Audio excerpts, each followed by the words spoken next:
Approximately 200 Democratic lawmakers have endorsed Vice President Kamala Harris for the presidential nomination since yesterday. Among them are leaders of two of the most influential caucuses in Washington, California Congresswoman Judy and Nanette Barragán. Representative Chu leads the Congressional Asian Pacific American Caucus, and Representative Barragán leads the Congressional Hispanic Caucus. Thank you both so much for being here. We appreciate your time and look forward to this conversation. Congresswoman Chu, I want to start with you. You have endorsed Kamala Harris for this nomination, but does your caucus officially endorse her as well?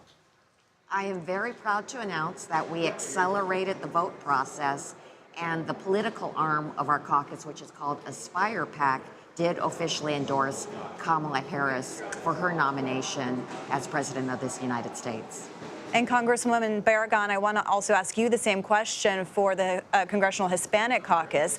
Is your caucus officially endorsing Harris for the nomination? Yes, last night the Bull PAC, which is our political arm, did endorse Vice President Kamala Harris to be the nominee. So we're super excited to see the tri-caucuses all joined together now. And Congresswoman Barragán, while I have you, you appeared on our show just a few weeks ago to really underscore your caucus's support for President Biden. There were a lot of people calling for him to get out of this race, but you were not one of them. How do you feel right now about the idea of that he did exit the race facing this mounting pressure? Well, I was very sad. There were a lot of tears involved yesterday when I heard the news, and I had an opportunity to talk to the president about that yesterday in a call to him, and thank him for his service and tell him about how sad I was.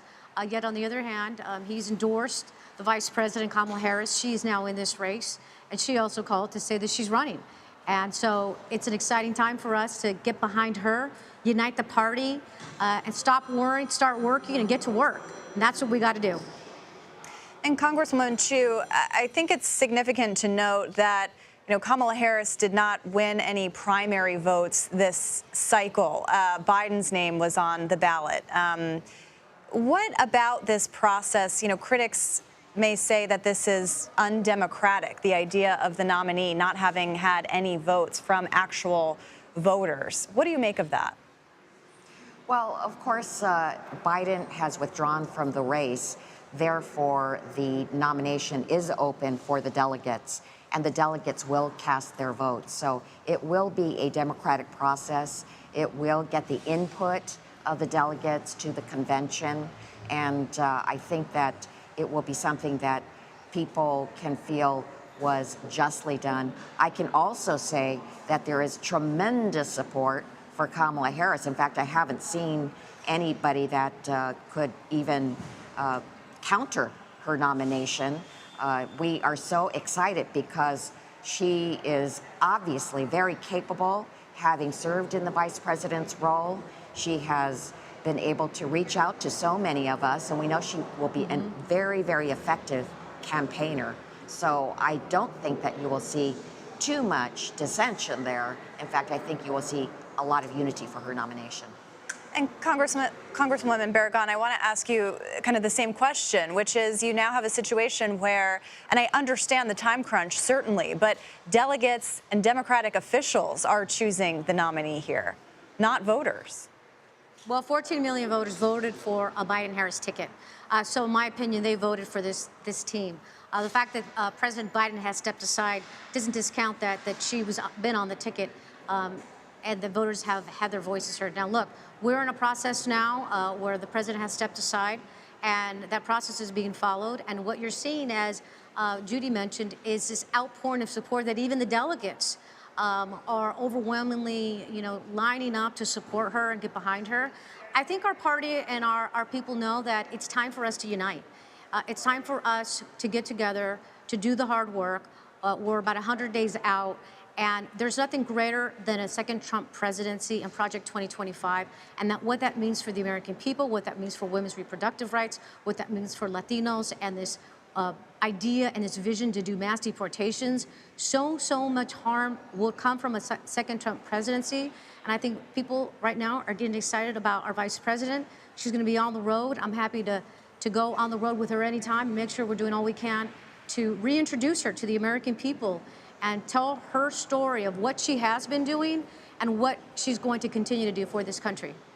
And Congresswoman Chu, I know you are from California as well, but I'm curious if there's anyone that you think that Kamala Harris should choose as her running mate, and whether you think that decision matters in terms of moving voters. The most important person is the one who's running for president. So I am so glad that Kamala Harris is on top of this ticket. But of course, I think that there needs to be a wise choice for the vice presidential candidate, and it should be somebody from a battleground state that could help us get us over the finish line for this election. This election is so critical, and we know that we can't take a second Trump presidency. We know that we have Project 2025 looming over us in terms of what this Trump administration could do to the American people. There's so much at stake besides the fact that we have to make sure that we get reproductive freedom once again back into the United States, and that's what a Kamala Harris presidency would mean. And Congresswoman Barragán, just really quickly, anyone that you would like to see join the ticket with Harris? I have all the trust and the faith in the vice president as she has this difficult decision to make. I'm sure she's assessing all the factors, whether it's a battleground state, whether it's male, whether it's female, what they bring to the table. But at the end of the day, at the top of the ticket, we've got the most qualified person that's running to be president, and we'll see who she picks as her running mate. I think we're all anxious to hear about that soon. We are too. Congresswomen Judy Chu and Nanette Barragán, thank you both so much for being here. What a time. We appreciate it. Thank you.